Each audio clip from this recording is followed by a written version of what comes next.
We're here on the campus of Strathmore University on the sidelines of the Africa Forward Summit with one of the big thinkers when it comes to the post-colonial movement. He teaches in South Africa. He's a Cameroonian-born writer, historian. His latest book, The Earthly Community. Achille Mbembe, so many thanks for being with us here on France 24. Thank you so much. This is a swan song for the French president. These things used to be called the Franco-African Summit. Now it's called the Africa Forward Summit. Yes, names do change, yes. Is it just cosmetic? I hope not. I don't think so, because there have been an authentic attempt, at least during President Macron's years, of transforming those relationships. President Macron is very aware of the fact that historical cycle has come to an end and that a new dispensation is necessary. Okay, so tell us, what is the cycle that's ended and what is about to begin? What has ended is the rule of a gerontocracy.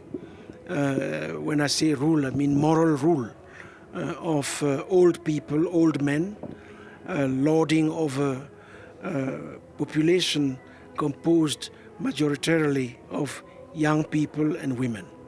That has ended. Has ended? We saw the Pope in the company of your president, who's 93. We have on Monday the inauguration to yet another term of Yoweri Museveni, who's been in power since 1986 in Uganda. It's not ended yet. It has ended in the minds of the people, and that is what matters. It has ended in the sense that nobody or very few people do believe in that myth and the ways in which it is rendered visible or manifests itself in ceremonies today. So that rupture, that let's say mental rupture is what I have in mind. So the mental ruptures happen, but now everybody's in their echo chamber with social media. What follows? Is it chaos, or is it a more open dialogue? What happens next is that the continent is going in multiple directions at the same time, and that we do have a number of social forces which are not, let's say, driving things in the same direction. You will have chaos, and we already witness chaotic situations, almost cataclysmic, places like Sudan, what's going on in the Sahel, what's going on in places like Eastern Congo, Rwanda, northern Mozambique. But you will also have attempts at reconstruction in the aftermath of deep conflicts.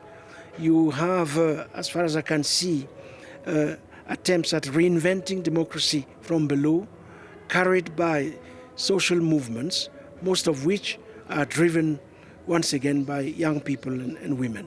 So that's where we are. And the narratives are competing. We see it with France and the Sahel. It's been kicked out of 3 of its former colonies, which are run by coup leaders, and the population, to a degree, agrees with the coup leaders that the French were in part to blame for their predicament. Yes, but what we are witnessing as we speak is that the same population is becoming pretty disenchanted when it comes to the assessment of these military leaders. You go today to Mali, you go to Niger, you go to Burkina Faso. I doubt that you will find a majority of people agreeing with what's going on. So the point is, how is it that we build coalitions and new social forces, inject new ideas, which allow us to deepen democracy, because it's the only way for the continent to emerge, and build open societies capable of responding to people's basic needs. Yeah, the basic needs and their own sovereignty is at stake. There's a new scramble for Africa that's going on, one for its minerals and one for its data. The question then becomes, this idea of a more open society, is that what's going to happen, or is it simply going to be a winner-takes-all scenario? It will depend on the types of power relations civil society manages to build with the state. It will be the result of actual social struggles, which require organization, which require strategy, which require, most of all, ideas. And it is... Who drives that?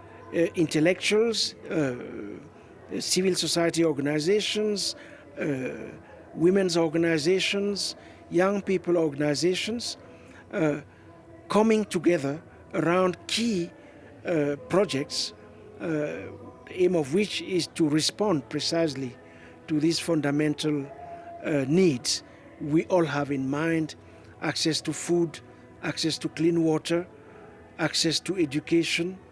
As long as we are not able to respond to those basic needs, conflicts will go on and bad governance will go on. Is that space, when you speak with, over your long career, just with your students, for instance, are they more open to the rest of the world or less than before? They are very much open to the rest of the world. They have almost an intimate knowledge of the world. The problem is how to reconcile that immense knowledge of what comes from outside with the wealth of what we already have, so that Africa can build on the basis of not at all what it lacks, but on the basis of what it already owns, and how we build especially value. And when I refer to value, I'm not just talking about money. I'm talking not necessarily about markets, although markets are important. I'm talking about dignity, autonomy, all those, the quest for meaning, which we see everywhere, which manifests itself everywhere, the repairing of social relations so that community becomes durable. We have to attend to those key expectations if business, if sovereignty has to mean anything at all. Achille Mbembe, so many thanks for being with us here on France 24. Thank you.